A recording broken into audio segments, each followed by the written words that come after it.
alegria e satisfação que cumprimentamos os nossos amigos e irmãos do portal Escola Dominical com a gloriosa paz de nosso Senhor e Salvador Jesus Cristo. Estamos dando início a mais uma pré-aula, esta ferramenta que o portal Escola Dominical disponibiliza no início da semana, para que os irmãos possam melhor preparar a sua aula da Escola Bíblica Dominical. Leiam a revista das lições bíblicas, assistam a esta pré-aula, leiam o texto de apoio que nós disponibilizamos no site do portal Escola Dominical, portalebd.org.br. Nós não repetimos aqui o título, o texto da lição e o roteiro da nossa exposição, e não vai encontrar lá nos slides, e o texto de apoio, que é a base da nossa exposição. Além do nosso texto de apoio, o site do portal Escola Dominical disponibiliza 5 ou 6 textos da faixa etária dos adultos, e ainda textos de aulas, videoaulas, dinâmicas, de todas as faixas etárias do currículo da Casa Publicadora das Assembleias de Deus, e ainda de outros currículos de Escola Bíblica Dominical. Durante a semana, disponibilizamos breves comentários em áudio das leituras diárias sugeridas nas lições bíblicas. Se o irmão tiver alguma dúvida, poste a sua pergunta na sala dos professores do portal Escola Dominical. Nós não respondemos perguntas feitas nos comentários das nossas redes sociais. Se alguém responder, nós não nos comprometemos com a resposta. No sábado à noite, às 19 horas, horário de Brasília, o irmão é o nosso convidado a assistir à transmissão ao vivo do estudo preparatório dos professores e amigos da Escola Bíblica Dominical do Ministério do Belém, da sede. Esta reunião é realizada todos os sábados na sede da FAESP, a Faculdade Evangélica de São Paulo, que é mantida pela Assembleia de Deus Ministério do Belém, e que fica ali onde era o templo antigo da igreja, na rua Conselheiro Cotegipe 273, no bairro do Belenzinho. E o irmão é nosso convidado, se estiver em São Paulo região, porque a reunião é aberta a todos os que amam o estudo da Palavra de Deus. Mas tudo isto é apenas a preparação da Escola Bíblica Dominical. A Escola Bíblica Dominical somente se realiza quando o povo do Senhor vai à casa do Senhor, no dia do Senhor, para estudar a palavra do Senhor. Neste quarto trimestre de 2023, estamos estudando o tema Até os confins da terra, a pregação do Evangelho a todos os povos até a volta de Cristo. Estamos estudando missiologia, teologia das missões. E, na continuidade do segundo bloco do trimestre, que é como a igreja faz missões, nós vamos estudar hoje a lição de número 9, a igreja e o sustento missionário. O nosso comentarista é o pastor Wagner Tadeu dos Santos Gabi, que é o pastor presidente das Assembleias de Deus em Curitiba, na capital do estado do Paraná. A igreja e o sustento missionário. Sustento missionário é o sustento da missão. Quem deve sustentar a obra missionária? A igreja que envia? A igreja que será formada pelo missionário? O próprio missionário deve se sustentar? Esta é uma questão muito importante e que nós devemos observar. O apóstolo Paulo já dizia da dificuldade que tinha a obra missionária nesse sustento material, nesse sustento missionário. Escrevendo aos Filipenses, Paulo diz, lá no capítulo 4, versículo 15, E bem sabeis também vós, ó Filipenses, que no princípio do Evangelho, quando parti da Macedônia, nenhuma igreja comunicou comigo com respeito a dar e a receber, senão vós somente. Porque também uma e outra vez me mandastes o necessário a Tessalônica. Paulo mostra as dificuldades que teve para se manter em Tessalônica e que foi ajudado, pelo menos 2 vezes, pela nascente igreja de Filipos. Porque nós devemos nos lembrar que a segunda viagem missionária de Paulo começa com a pregação do evangelho em Filipos, que era uma colônia romana, que não tinha nem sinagoga. Paulo começa a pregar ali, as almas começam a se converter, mas quando ele expulsa o demônio daquela moça que adivinhava, ele é preso, açoitado, Deus faz aquele milagre do terremoto, mas as autoridades romanas pedem para que Paulo saísse da cidade. E depois de um pouco tempo, ele sai da cidade e vai para Tessalônica. Isso está no livro de Atos dos Apóstolos.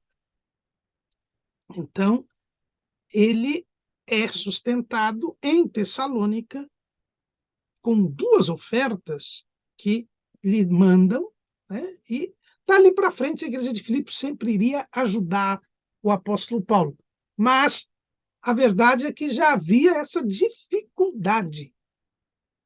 E hoje há uma discussão. Os obreiros, os missionários e os obreiros locais devem ou não ser assalariados pelas igrejas locais para terem dedicação exclusiva à obra de Deus? Ou não, devem trabalhar secularmente como todos os outros membros e pregar o evangelho nas horas vagas, nas horas, ou mesmo quando estiver trabalhando? Essa é a discussão que nós iremos travar hoje. Existem aqueles que dizem que é absolutamente necessário que o obreiro, para se dedicar à obra de Deus, seja sustentado pela igreja local. Outros já dizem, não, ninguém deve ser sustentado pela igreja local. Ele deve trabalhar assim como os outros membros e exercer o seu ministério. E estes que defendem isso dão sempre o exemplo do apóstolo Paulo. Paulo trabalhava fabricando tendas para se sustentar. Se Paulo, o maior missionário do Novo Testamento, fazia assim, todos têm de fazer também. Mas será que é assim mesmo? Em primeiro lugar, nós devemos lembrar, e o que nós já falamos na lição passada, que o trabalho faz o homem imagem e semelhança de Deus. O homem foi feito para trabalhar. Não existe pessoa que queira ser imagem e semelhança de Deus, que queira ser obediente ao Senhor e que não trabalhe. Deus, ao criar o homem, pôs o homem no jardim do Éden para trabalhar. Gênesis 2:15. E tomou o Senhor Deus o homem e o pôs no jardim do Éden para o lavrar e o guardar. Aqui nós temos um dos princípios éticos estabelecidos por Deus ao homem, que é o princípio do trabalho. Todos devem trabalhar. Ninguém pode ficar às custas do trabalho do outro. Se puder trabalhar, deve trabalhar para poder comer.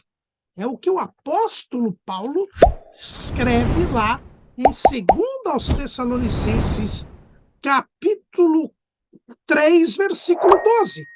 A esses tais, porém, mandamos e exortamos por nosso Senhor Jesus Cristo, que trabalhando com sossego, comam o seu próprio pão. Mas o versículo 10 diz assim: porque quando ainda estávamos convosco, vos mandamos isto, que se alguém não quiser trabalhar, não coma também. O trabalho foi instituído por Deus para o homem. Porque o trabalho torna o homem imagem e semelhança de Deus. Porque Deus é um ser trabalhador. Evangelho segundo escreveu João, capítulo 5, versículo 17. E Jesus lhes respondeu: meu Pai trabalha até agora e eu trabalho também. O trabalho nos faz imagem e semelhança de Deus. Como Deus fez o homem à sua imagem e semelhança, o homem tem de trabalhar. Então já começamos daí. O homem tem que trabalhar. Todo ser humano tem que trabalhar. Com o pecado, o trabalho se tornou penoso. Com o pecado, o trabalho se tornou pesado. Antes o trabalho era prazeroso. No jardim do Éden, Adão trabalhava com prazer. Isso não lhe era penoso. Mas depois do pecado, o trabalho se tornou penoso. No jardim do Éden, Adão trabalhava não para sobreviver, porque ele era renovado a cada dia, tinha acesso à árvore da vida, o seu corpo se renovava a cada dia, mas com o pecado, ele precisou trabalhar para sobreviver. E o trabalho passou a ser penoso e necessário à sobrevivência. Veja lá Gênesis, capítulo 3, versículo 17. E a Adão disse: porquanto deste ouvidos à voz de tua mulher e comeste da árvore de que te ordenei, dizendo: não comerás dela, maldita é a terra por causa de ti. Com dor comerás dela todos os dias da tua vida. Espinhos e cardos também te produzirá, e comerás a erva do campo. No suor do teu rosto comerás o teu pão, até que te tornes a terra, porque dela foste tomado, porquanto és pó, e em pó te tornarás. O trabalho não é consequência do pecado, como ensinam por aí. O trabalho dignifica o homem, nos traz a imagem e semelhança de Deus. Mas por causa do pecado, o trabalho passou a ser penoso e necessário à sobrevivência. Por isso, disse Paulo, que quem não quiser trabalhar, não coma também.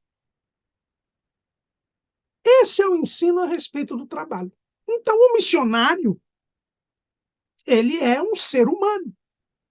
Como ser humano, a ele também foi imposta a obrigação de trabalhar para poder sobreviver. Se ele não quiser trabalhar, não pode também comer. Foi algo que Deus estabeleceu para todos os homens, inclusive os missionários. Este ensino bíblico está presente em Israel. Os israelitas, eles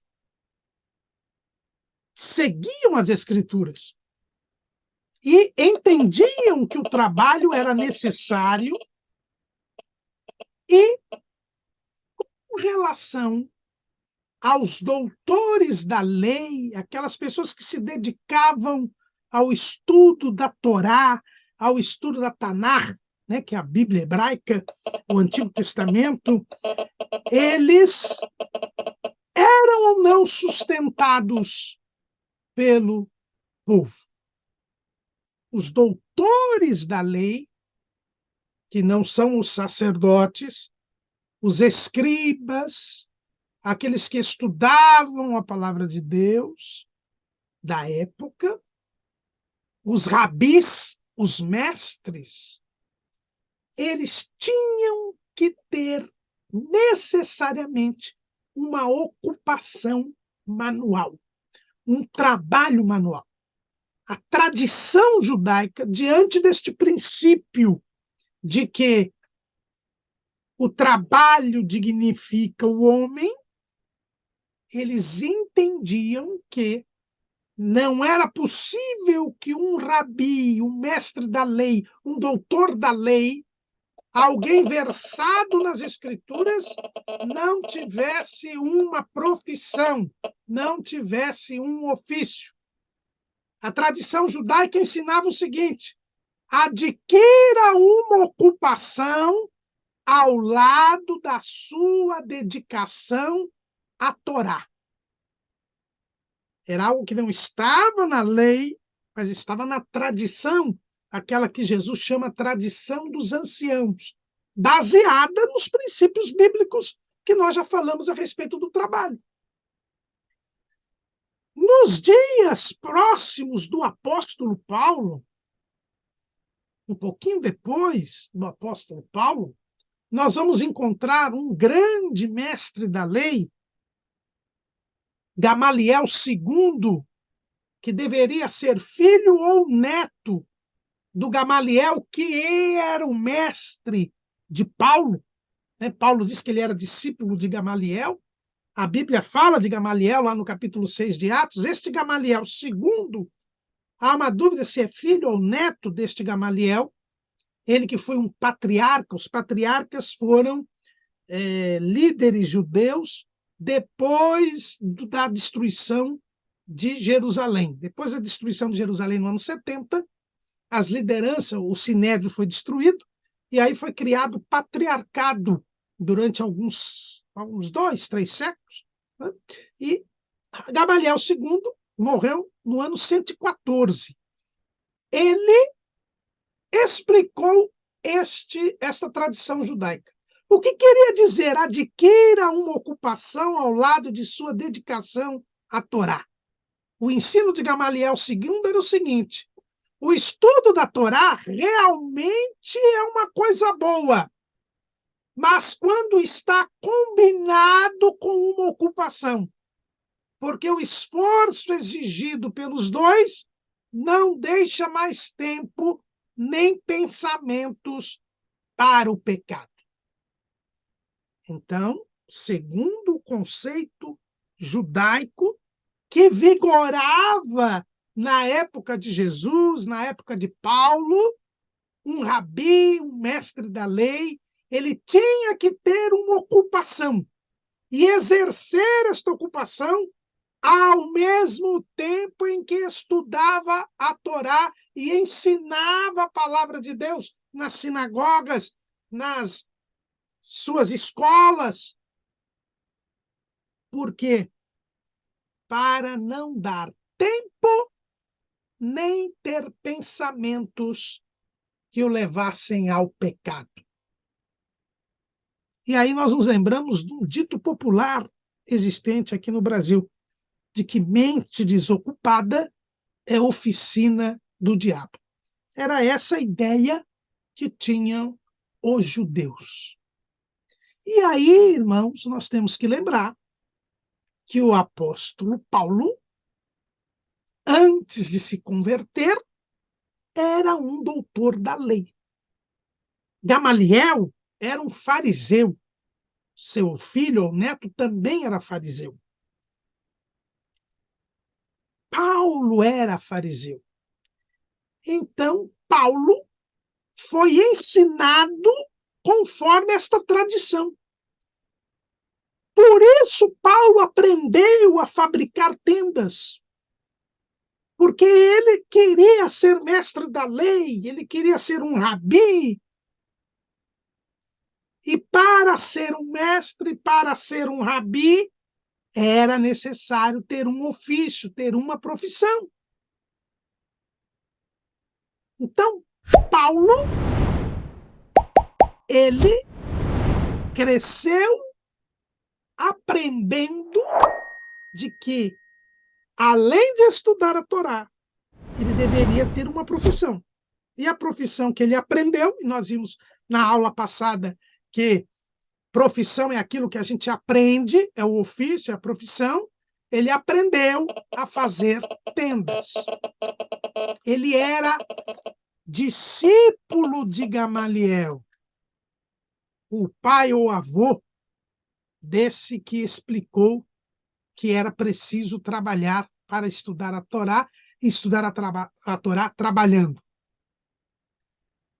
Nós vemos isso em Atos, capítulo 22, versículo 3. Paulo diz assim: quanto a mim, sou varão judeu, nascido em Tarso da Cilícia, mas criado nesta cidade aos pés de Gamaliel, instruído conforme a verdade da lei de nossos pais, zeloso para com Deus, como todos vós hoje sois. Então, Paulo, ele diz que ele era fariseu, que ele era discípulo de Gamaliel, né? Ele era discípulo de Gamaliel e foi formado com essa ideia. Romanos capítulo 11, versículo 1, Paulo diz assim: digo, pois, porventura rejeitou Deus o seu povo? De modo nenhum, porque também eu sou israelita, da descendência de Abraão, da tribo de Benjamim. Paulo nunca escondeu de forma alguma a sua origem. Então, Paulo era um israelita. Paulo era alguém que era formado nessa cultura de que o mestre da lei tinha que ter um trabalho e tinha que exercer este trabalho enquanto ensinava a lei.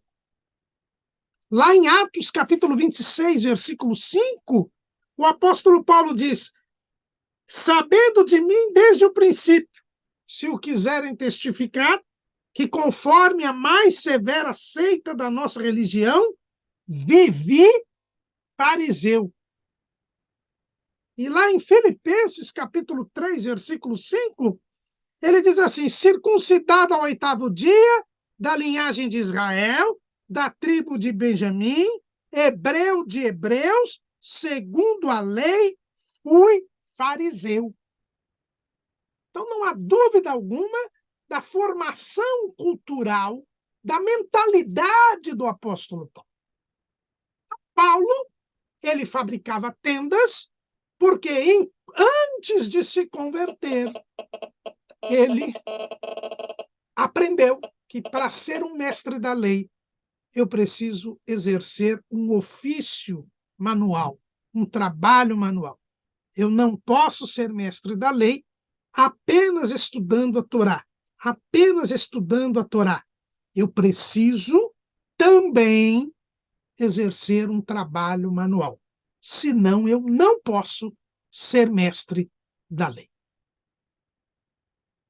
Então, os irmãos vejam que o fato de Paulo trabalhar secularmente em algumas ocasiões, e que não foram poucas, era resultado dessa mentalidade que ele tinha. Mentalidade esta que não tinha base bíblica. Era construída na tradição judaica, na cultura judaica. Então, usar o apóstolo Paulo como exemplo para que a igreja esteja dispensada de sustentar o missionário, não tem base bíblica. Porque o apóstolo Paulo, ele aprendeu o ofício de fazer tendas. E graças a este ofício, ele se sustentou muitas ocasiões durante seu ministério, Não é porque havia uma base bíblica, porque ele aprendeu o ofício de fazer tendas antes da sua conversão, por causa da tradição judaica. Então, Paulo, e é fato, ele trabalhou com as próprias mãos, fazendo tendas, durante a sua vida missionária. Nós encontramos isso em Atos, capítulo 20, versículo 33. De ninguém cobicei a prata, nem o ouro, nem a veste. Vós mesmos sabeis que para o que me era necessário, a mim e aos que estão comigo, estas mãos me serviram. Ele diz para os obreiros da igreja de Éfeso, com quem ele estava se encontrando na cidade de Mileto, para se despedir deles. Paulo diz que em Éfeso, quando ele precisou, ele trabalhou para sustentar a ele e aqueles que estavam com ele. Ele nunca foi pesado à igreja de Éfeso. Lá em 1 Coríntios, capítulo 4, versículo 12, o apóstolo Paulo, ele diz também: e nos afadigamos, trabalhando com nossas próprias mãos. Somos injuriados e bendizemos. Somos perseguidos e sofremos. Ele lembra os crentes de Corinto que ele até se cansava de tanto trabalhar para não ser pesado aos irmãos de Corinto. E em 1 Tessalonicenses 2:9, e nós já falamos aqui de Tessalônica, quando ele estava em Tessalônica, que ele trabalhou, diz o texto, 1 Tessalonicenses 2:10, vós e Deus sois testemunhas de quão santa e justa e irrepreensivelmente nos houvemos para convosco, os que crestes. Ele diz, olha, nós estivemos aí, né, de forma irrepreensível e santa. E o que ele chama de forma santa, justa e irrepreensível? Versículo 9.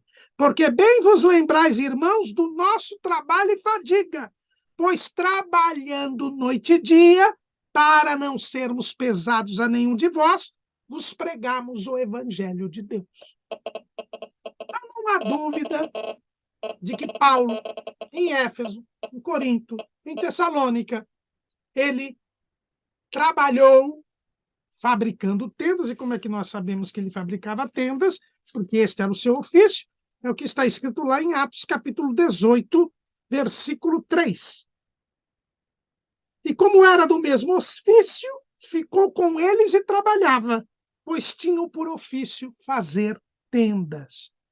Ele estava em Corinto e ele encontra Áquila e Priscila, que eram crentes que tinham fugido de Roma, porque o imperador Cláudio havia expulsado os judeus de Roma, e eles vão para Corinto, conhecem Paulo, e eles tinham que sobreviver, porque eles tinham sido expulsos de Roma, então eles vão fazer tendas. E Paulo, que tinha chegado a Corinto também numa circunstância difícil, porque ele havia fugido de Tessalônica às pressas, por causa da perseguição, e foi para Bereia. Aí os tessalonicenses, inimigos da igreja, foram até Bereia. Aí os irmãos o mandam para Atenas. Ele vai, inclusive, sozinho para Atenas. E de Atenas ele vai a Corinto, antes de seus companheiros Silas e Timóteo poderem alcançá-lo, acompanhá-lo. E é nessa circunstância difícil que ele está na cidade de Corinto, que ele conhece Áquila e Priscila e começa a fazer tendas para sobreviver, porque ele não tinha como receber a ajuda das igrejas, já que ele estava foragido, já que ele tinha saído sem previsão, sem planejamento. Então, são circunstâncias que levaram Paulo a trabalhar para se sustentar. Até porque ele tinha aprendido o ofício, porque antes de se converter, ele queria ser mestre da lei. E todo mestre da lei tinha que exercer uma função. Então, os irmãos, vejam que é fato que Paulo trabalhou para se sustentar na sua atividade missionária. Mas não é fato que isto seja o correto, o normal, que esta seja a doutrina bíblica. E é aí que nós vamos ver a doutrina bíblica a respeito deste assunto. E quem é que nos vai ensinar esta doutrina bíblica? O apóstolo Paulo. Os que usam Paulo como exemplo para dizer que não se deve sustentar ninguém na obra de Deus, que cada um tem que trabalhar para comer, esquecem do que Paulo ensinou. E nós vamos ver que o que Paulo ensinou não foi da cabeça dele. Paulo ensinou o que o Antigo Testamento já dizia, que eram as escrituras do tempo de Paulo, e o que Jesus também ensinou. E qual é a doutrina bíblica que Paulo nos ensina? Vamos ver. Vamos ver, então, qual é a doutrina bíblica. Paulo escrevendo aos Coríntios, escrevendo a uma igreja onde ele trabalhou para se sustentar. Então, para a igreja que ele implantou e que ele trabalhou para se sustentar, como nós já lemos aqui, qual é o ensino que ele dá? 1 aos Coríntios, capítulo 9. Não sou eu apóstolo? Não sou livre? Não vi eu a Jesus Cristo, Senhor nosso? Não sois vós a minha obra no Senhor? Se eu não sou apóstolo para os outros, ao menos o sou para vós, porque vós sois o selo do meu apostolado no Senhor. Esta é a minha defesa para os que me condenam. Não temos nós o direito de comer e de beber? Não temos nós direito de levar conosco uma mulher irmã, como também os demais apóstolos e os irmãos do Senhor e Cefas? Ou só eu e Barnabé não temos direito de deixar de trabalhar? Quem jamais milita à sua própria custa? Quem planta a vinha e não come do seu fruto? Ou quem apacenta o gado e não come do leite do gado? Digo eu isso segundo os homens? Ou não diz a lei também o mesmo? Porque na lei de Moisés está escrito: não atarás a boca ao boi que trilha o grão. Porventura tem Deus cuidado dos bois? Ou não o diz certamente por nós? Certamente que por nós está escrito: porque o que lavra deve lavrar com esperança, e o que debulha deve debulhar com esperança de ser participante. Se nós vos semeamos as coisas espirituais, será muito que de vós recolhamos as carnais? Se outros participam deste poder sobre vós, por que não mais justamente nós? Mas nós não usamos deste direito. Antes suportamos tudo para não pormos impedimento algum ao evangelho de Cristo. Não sabeis vós que os que administram o que é sagrado comem do que é do templo? E os que de contínuo estão junto ao altar participam do altar? Assim ordenou também o Senhor aos que anunciam o evangelho que vivam do evangelho. Esse é o ensino do apóstolo Paulo. Paulo diz que aquele que anuncia o evangelho deve viver do evangelho. Aquele que se dedica integralmente à obra de Deus deve ser sustentado pela igreja. para poder se dedicar às coisas espirituais. E ele repete isso para o seu filho na fé, Timóteo, lá em 1 Timóteo, capítulo 5, versículo 17. Os presbíteros que governam bem sejam estimados por dignos de duplicada honra, principalmente os que trabalham na palavra e na doutrina, porque diz a Escritura: não ligarás a boca ao boi que debulha, e digno é o obreiro do seu salário. O ensino de Paulo é de que o normal, o corriqueiro, é que a igreja sustente o missionário. A igreja que envia um missionário para outros lugares, para lugares distantes, para outras culturas, para os confins da terra, deve sustentar o missionário e a sua família, para que ele se dedique integralmente à obra do Senhor. E em base do quê? Com base em quê? Paulo fala isso. Paulo fala isso, em primeiro lugar, mencionando a lei de Moisés. Paulo diz que na lei está escrito: não atarás a boca ao boi que trilha o grão. Isso está escrito lá em Deuteronômio 25 e 4. O boi que estava ali sendo usado no arar da terra, ele não podia ter presa a boca. Era permitido que ele comesse algumas das sementes que eram colocadas ali depois que a terra era arada. Porque o boi estava trabalhando. E se ele comesse algum grão que era a semente que ia ser plantada, isso deveria ser permitido para ele. Porque como ele estava trabalhando, ele tinha direito a comer daquilo que lhe estava à disposição, já que ele estava trabalhando.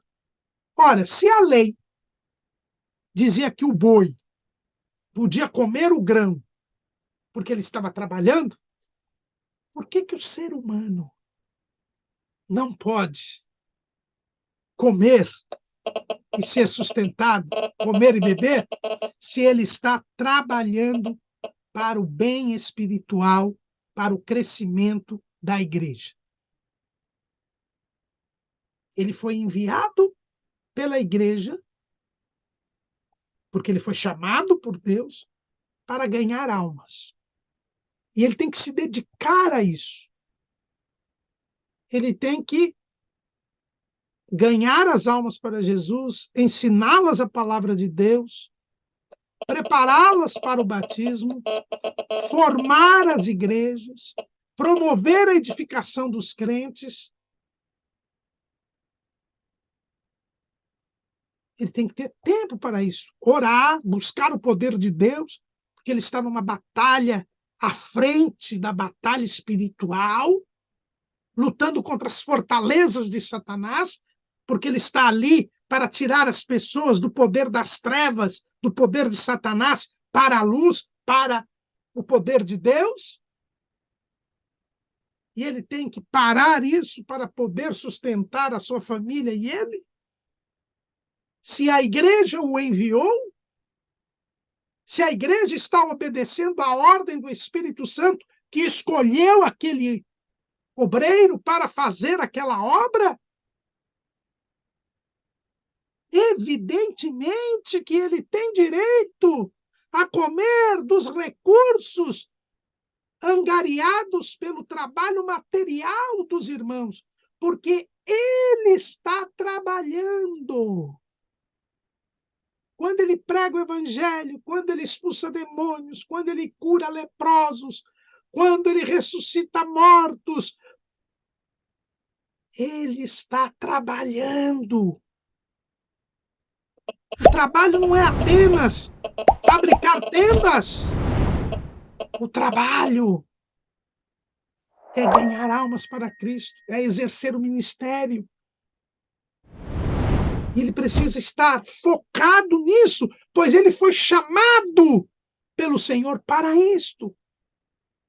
Veja que Paulo, quando trabalhava fabricando tendas, ele trabalhava fabricando tendas para se sustentar, mas não deixava de pregar o evangelho. Foi isso que ele escreveu aqui para os Tessalonicenses, nós lemos aqui.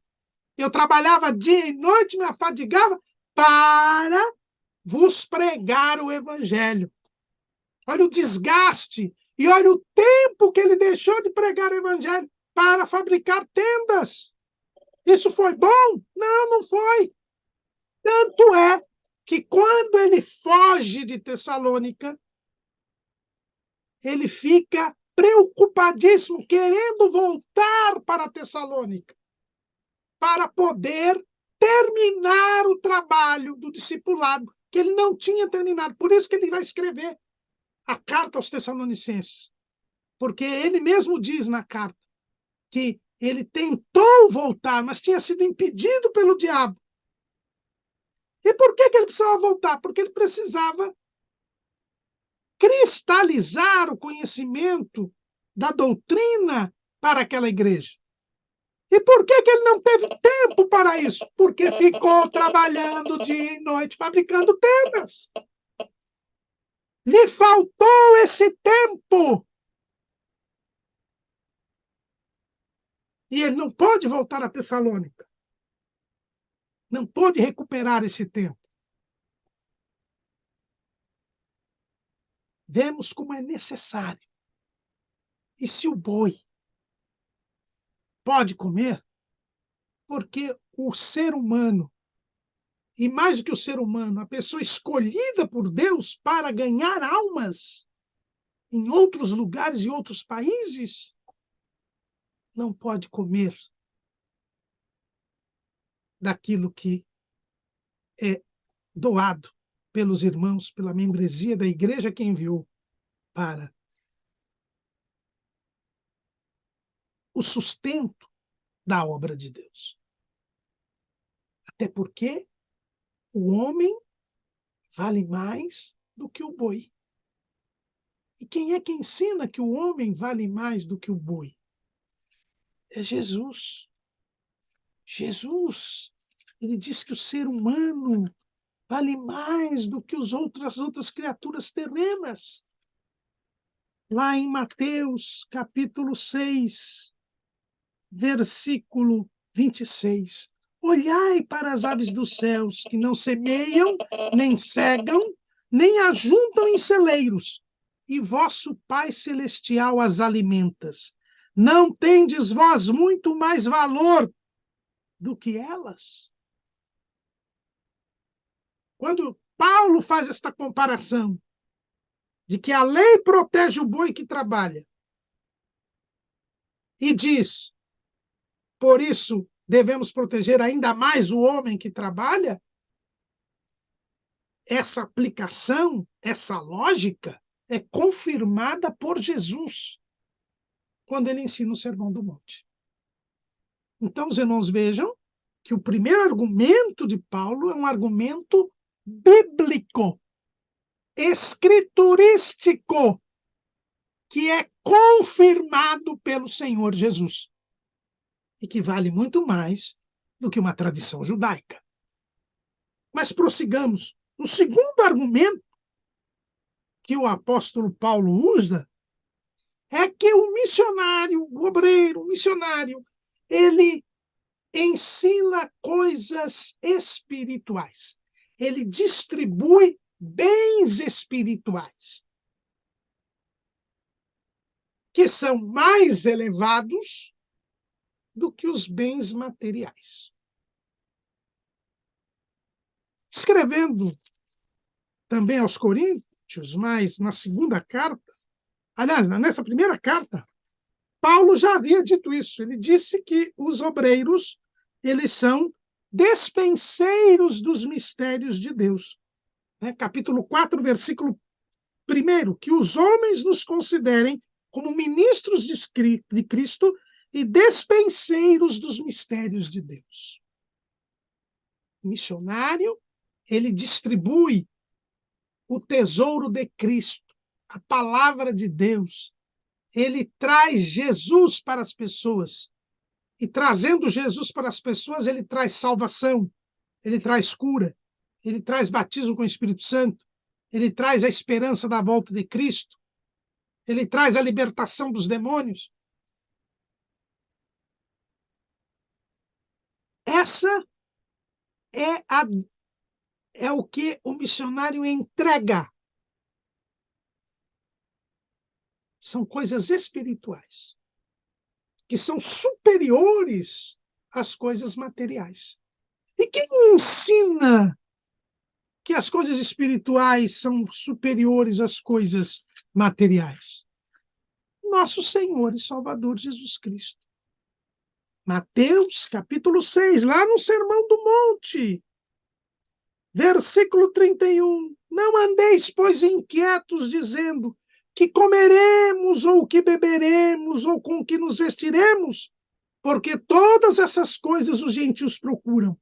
De certo, vosso Pai Celestial bem sabe que necessitais de todas essas coisas, mas buscai primeiro o reino de Deus e a sua justiça, e todas essas coisas vos serão acrescentadas. O missionário, ele traz o reino de Deus e a sua justiça, que tem preferência à comida, bebida e vestido. E Paulo diz: se nós entregamos a vocês coisas espirituais muito mais valiosas, é justo que vocês nos neguem coisas materiais, perecíveis? Não se trata nem de uma retribuição, porque nesta troca o missionário ainda fica com crédito.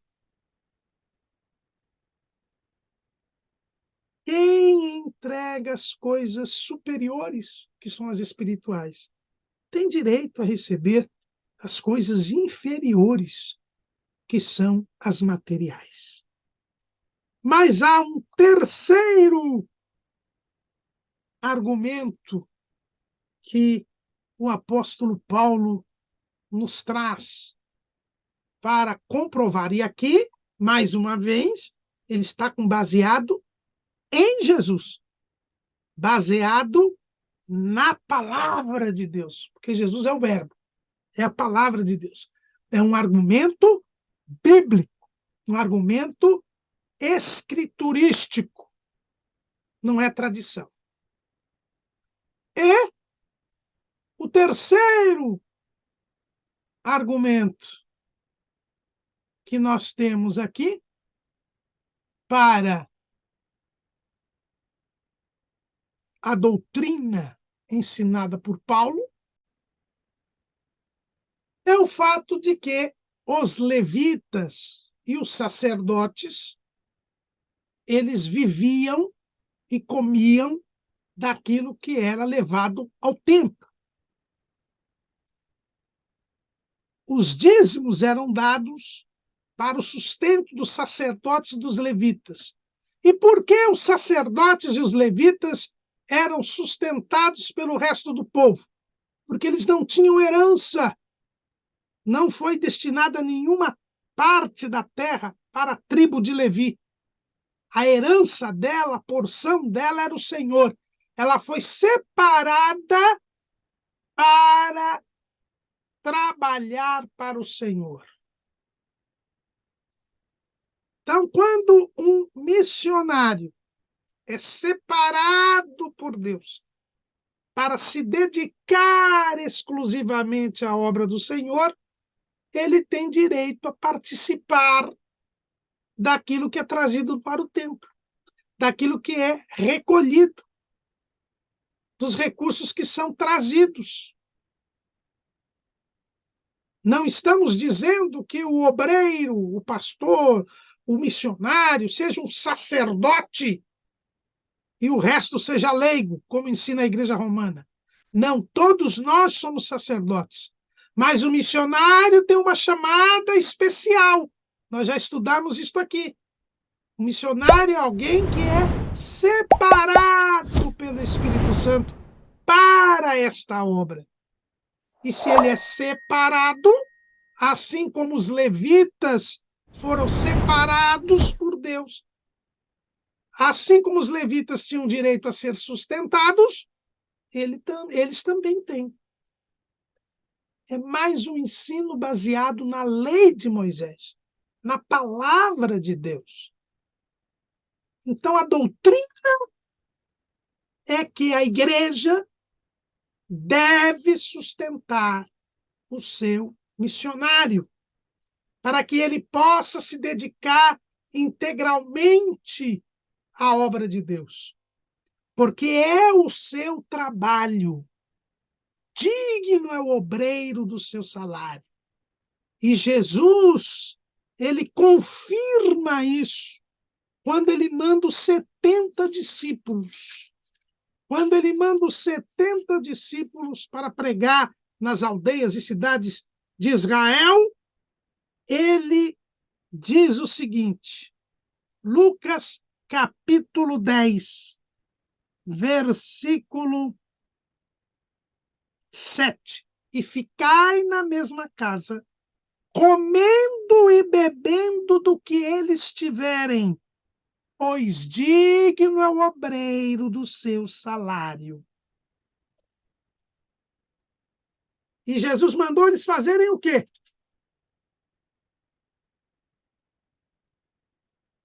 Mandou que eles pregassem o evangelho, curassem os enfermos e expulsassem demônios. Era esse o trabalho deles. E por este trabalho, eles deveriam comer e beber na casa em que eles se hospedassem. Qual é a casa em que o missionário está hospedado? É a igreja local que o enviou. E em sendo enviado, ele tem direito a comer e beber, porque é digno ao obreiro do seu salário. Então, a doutrina bíblica é de que a igreja local deve sustentar o seu missionário. Deve sustentar o missionário. O missionário deve ser sustentado para poder produzir, realizar a sua obra, que é pregar o evangelho. Essa é a doutrina bíblica. Mas Paulo, por circunstâncias, teve que trabalhar. E quais foram essas circunstâncias? Em primeiro lugar, nós já vimos circunstâncias que o obrigaram a trabalhar. Porque em Tessalônica ele não tinha quem lhe mandasse. Ele não tinha como receber esse dinheiro, esses recursos para a sua sobrevivência. Mesmo assim, a igreja de Filipos, por 2 vezes, conseguiu mandar algo para ele. E ele tinha que comer. Então, primeiro foram circunstâncias de dificuldade, circunstâncias peculiares da própria viagem de Paulo, da própria ação missionária de Paulo. Então, por vezes, um missionário também vai ter que emergencialmente trabalhar. Emergencialmente, é uma emergência. É um ponto fora da curva, como dizem por aí. Não é o normal. A doutrina é outra. Paulo também não trabalhou em Tessalônica, e nós vemos ali que quando ele começa a ganhar as pessoas para Jesus, eram prosélitos do judaísmo e mulheres principais. A maior parte da membresia era feita por mulheres da elite da cidade, que era uma cidade grega, e, portanto, as mulheres não tinham recursos, não era como as mulheres lá em Israel, que tinham uma maior liberdade. As mulheres gregas eram muito submissas. Se alguém tem alguma dúvida, Veja aquela música daquele compositor brasileiro, Chico Buarque de Holanda, Mulheres de Atenas. E vocês vão ver como as mulheres eram extremamente inferiorizadas no mundo grego. E a Bíblia diz que a maior parte dos primeiros convertidos em Tessalônica eram prosélitos do judaísmo, ou seja, eram gentios que tinham se convertido aos judeus e por isso já estavam à parte da sociedade, e eram mulheres. Então Paulo tinha, como não tinha a igreja, as igrejas não conseguiam ajudá-lo, ele tinha que se trabalhar, porque a igreja não tinha recursos para isso. Quando ele vai a Corinto, ele sofre a mesma situação. Ele vai a Corinto ainda como decorrência dessa sua estada em Atenas, e depois ele vai para Corinto, ainda nessa fuga de Tessalônica e de Bereia, sem sequer a companhia da companhia daqueles que estavam com ele na segunda viagem, Silas e Timóteo. E então, diante dessa situação, ele começa a trabalhar, fabricando tendas, junto com Áquila e Priscila.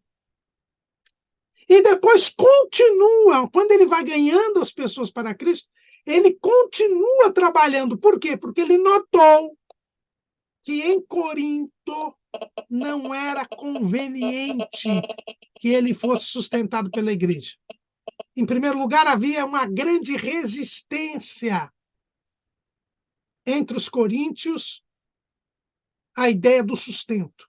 Tanto que nós vemos aqui como ele, já na primeira carta, ele insiste nesta doutrina do sustento, porque os coríntios eram infensos a isso. Na segunda carta, ele escreve também e mostra a dificuldade que os coríntios tinham para contribuir para ajudar os crentes pobres da Judéia, o que não acontecia na Macedônia ou na Acaia. Mas os coríntios estavam com dificuldade. Era uma igreja que tinha muita dificuldade em contribuir, por questões culturais.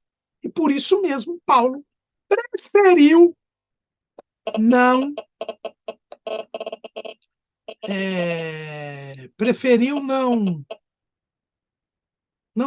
ser sustentado, embora tenha ensinado os crentes que ele tinha direito para isso. E em Éfeso, que também era uma cidade complicada, era uma cidade mais populosa do Império Romano depois de Roma, mas era uma cidade também com muita idolatria, e Paulo também preferiu, por circunstâncias locais, não ser pesado aos irmãos. Então, veja que foi uma opção pessoal de Paulo não trabalhar nesses lugares, não só diante das dificuldades do que acontecia na sua vida, mas também pelas peculiaridades locais da cultura. E o missionário tem que ter essa sensatez, essa sensibilidade. Haverá lugares em que um missionário não pode exercer a sua função de uma forma tão clara e transparente por causa da perseguição, por causa dos costumes locais. Pensamos na janela 1040. Há lugares em que o missionário deverá ir para trabalhar numa atividade como se fosse uma fachada para poder, nesta atividade, pregar o evangelho. E notamos que em Tessalônica, que tinha uma grande... Até hoje, Tessalônica tem uma grande colônia judaica. Paulo, em fabricando tendas, se apresentava para os judeus, e por isso muitos prosélitos do judaísmo e muitos judeus se converteram. Por quê? Porque ele se apresentava como um autêntico rabi, segundo a mentalidade que eles tinham. Então, o trabalho, por vezes, é exercido como uma forma de contato com as pessoas daquele lugar, como uma forma de aproximação cultural para poder pregar o Evangelho. Então, nós vemos que esse é o papel, né? O missionário, ele pode e às vezes até deve trabalhar secularmente, mas não por necessidade, porque a igreja tem o dever e a obrigação de sustentá-lo. Mas como o nosso Deus é um Deus benigno, é um Deus misericordioso, ele manda, e eu repito aqui o que Paulo disse, e esse é o resumo da doutrina do sustento missionário. 1 aos Coríntios 9:14. Assim ordenou também o Senhor aos que anunciam o Evangelho que vivam do Evangelho. Agora, se nós sustentarmos os missionários, estaremos cumprindo a ordem de Deus. Mas Deus é tão bom que, apesar de nós só estarmos cumprindo o nosso dever, Deus nos abençoa, nos beneficia. Este é o nosso Deus. Jesus conta aquela parábola dizendo que o servo, quando cumpre a sua obrigação, ele não é elogiado nem louvado pelo seu senhor. Mas Deus não é um ser humano. Ele é o galardoador daqueles que o buscam, como está escrito lá em Hebreus 11:6. Em Apocalipse 22:12, Jesus diz: e o meu galardão está comigo, para dar a cada um segundo as suas obras. Em Hebreus, o escritor aos Hebreus também, no capítulo 10, no versículo 35, ele diz, Hebreus 10:35, não rejeiteis, pois, a vossa confiança, que tem grande e avultado galardão. E em 1 Coríntios, capítulo 4, versículo 5, o apóstolo Paulo, ele diz: portanto, nada julgueis antes de tempo, até que o Senhor venha, o qual também trará à luz as cultas ocultas das trevas e manifestará os desígnios dos corações. E então cada um receberá de Deus o louvor. Esse é o Deus a que nós servimos. Um Deus que dá muito mais aquilo que pensamos ou imaginamos. E por isso, quando nós sustentamos os missionários, somos abençoados. Que bênçãos Deus dá para aquele que ajuda no sustento missionário. Paulo, escrevendo em 2 aos Coríntios, capítulo 8, ele diz, capítulo 8 e capítulo 9, quando ele fala sobre as bênçãos da contribuição financeira na obra de Deus, ele diz que Deus providencia o necessário, supre as necessidades dos irmãos. Lá em 2 Coríntios 8:8, ele diz: não digo isso como quem manda, mas para provar, pela diligência dos outros, a sinceridade do vosso amor. Porque já sabeis a graça de nosso Senhor Jesus Cristo, que sendo rico por amor de vós se fez pobre, para que pela sua pobreza enriquecestes.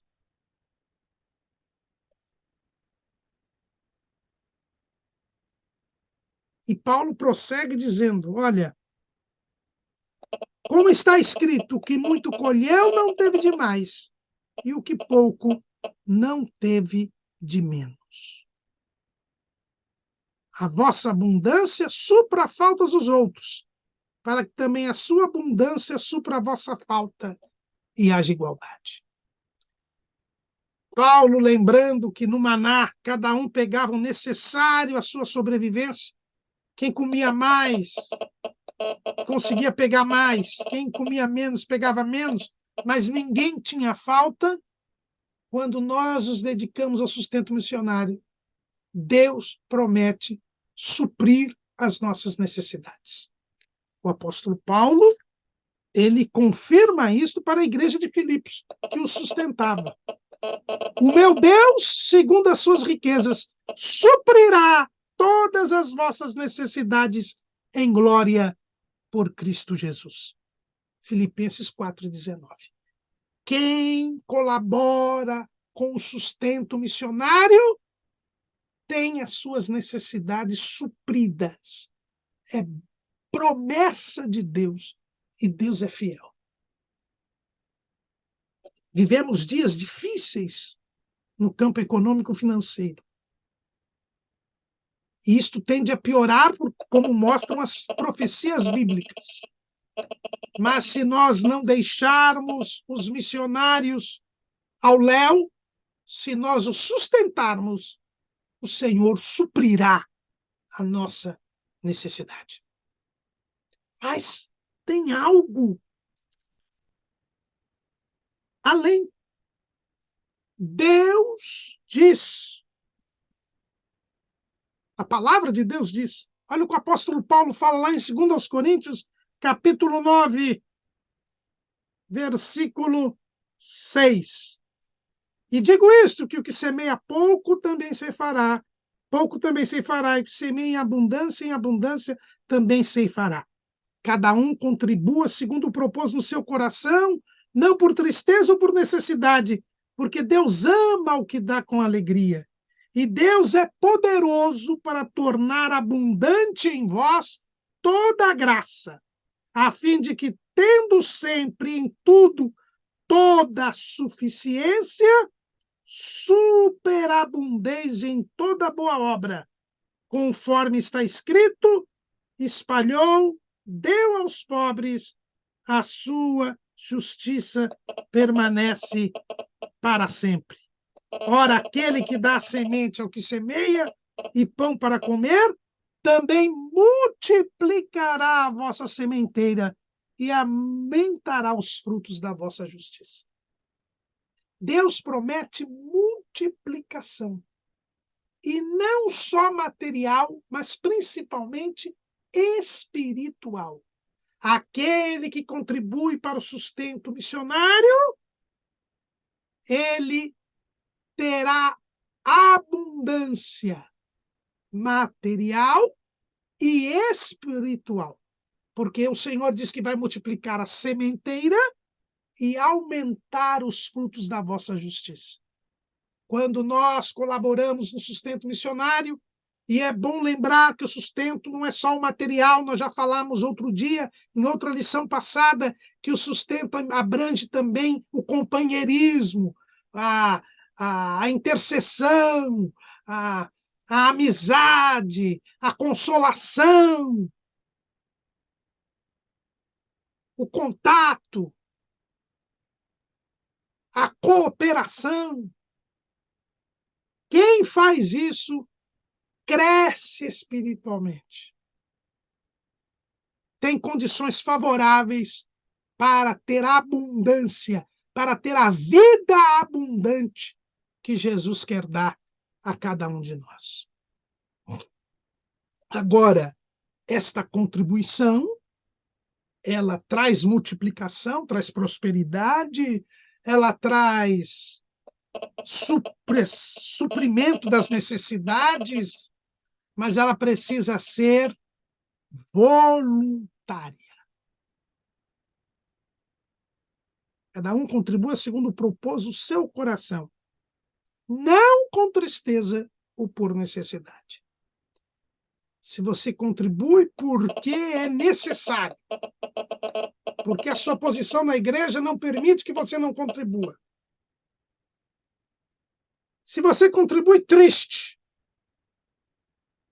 não de boa vontade, não na sinceridade do coração, como eu li aqui em 2 Coríntios 8:8. A sinceridade do vosso amor. Você vai estar apenas fazendo um gasto.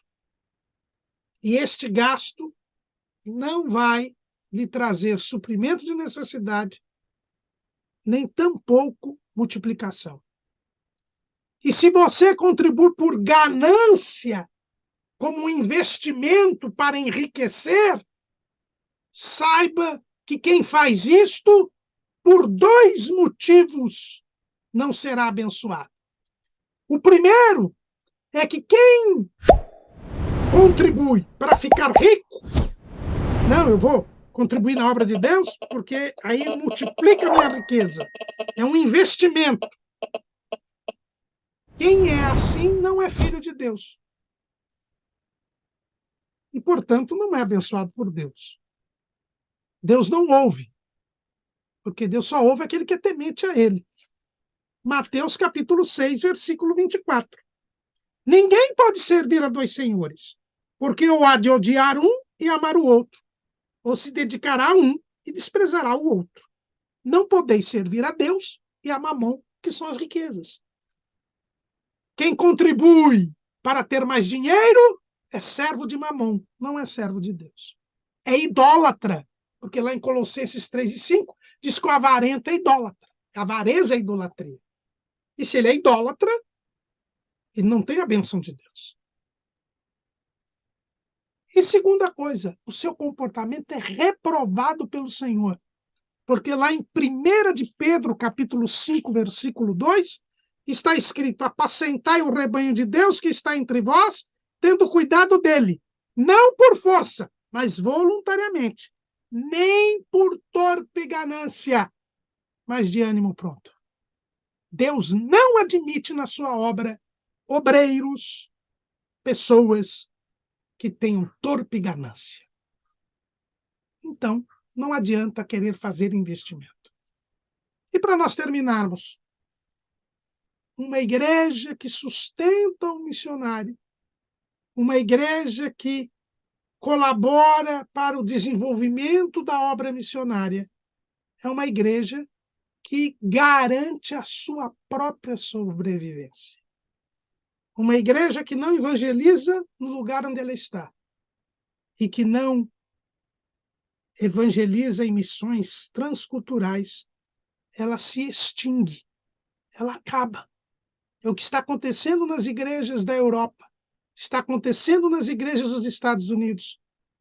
Pastor Luiz Henrique de Almeida Silva, que é o pioneiro das aulas de EBD aqui na internet, e nós sempre postamos os seus comentários e as suas videoaulas no site do portal Escola Dominical, ele lembra das 7 igrejas da Ásia Menor. Estão aqui na Bíblia, mas onde elas estão hoje? Acabaram. Desapareceram. Por quê? Porque deixaram de fazer a obra missionária. Deixaram de evangelizar.